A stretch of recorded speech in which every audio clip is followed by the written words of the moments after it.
What is the difference between a sparring session and a competitive fight? Great question. All the new guys want to know the answers to, rightfully so, because there's a lot of variables and gray areas when it comes to sparring. At least with a fight, is black and white. You know the objective is to win by any means. The best way to win is a knockout. Second best is a TKO. Then you got a unanimous decision, a split decision. Then you go down to draws and losses. And that's just the way it is, step by step, in order from best to worst case scenario. Now with a sparring session, you can go into a gym if you're in the wrong place and it could turn from a choreographed, safe situation to fucking Royal Rumble and dudes jumping off the top ropes. I've seen it. With the wrong coach, anything can happen. That's why it's very important that you make sure you're in the right environment with the right people that have your best interest at mind. And they've been doing it for a long time. So basically, if you look, it runs the full gamut. I've seen Cuban Olympians that are the most elite fighters in life throwing pity-pat punches, sparring. It's called conditional sparring. I'm very clear in my gym.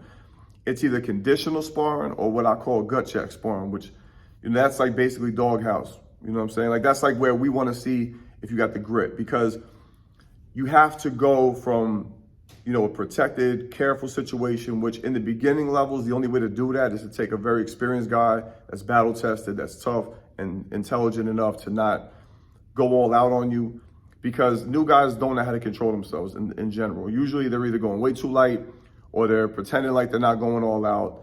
And either way, the only way to show them is to put them in there with somebody that can basically humbly take advantage of their mistakes without embarrassing them, and then also develop them by kind of coaching them through the process. But again, you're not letting, your other fighter be a punching bag either. It's a process, step by step.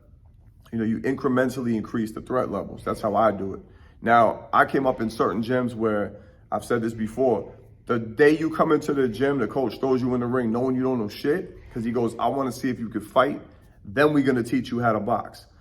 I don't recommend that at all, but if you're a coach that's tired of getting your feelings hurt and you want to find out somebody's really built for this, I guess that's a quick way to weed out the people that aren't that serious. But that's terrible, and it's not a good business model for you gym owners out there. But anyway, when I develop somebody, right, I put them in there with the experienced guy. Then I incrementally, like I said, turn up the threat levels on him, see how he adapts to it.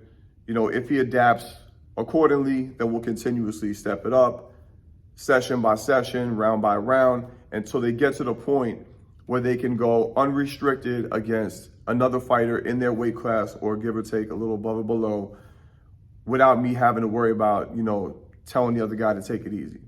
That's really what it comes down to. And again, I have seen sparring sessions go from very choreographed and controlled to all out brawls with a whole, literally it goes from a competitive heated sparring session to it gets personal and people start, jumping in the ring, and it turns into a melee. So whenever you're talking about exchanging blows with another human being, it takes a very unique person that can control the violence and keep it at a certain level to where it's developmental and not chaos. So make sure you're in the right gym, you got the right coach, because if you're catching CTE in a sparring session in your gym, that's crazy.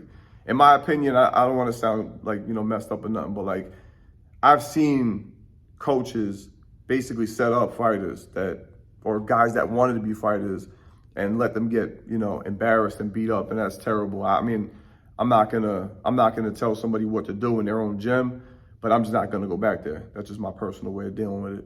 Because obviously that person they got issues as it is, but that can happen. So when you're going into these gyms, I highly recommend, before you start boxing, watch how they conduct themselves.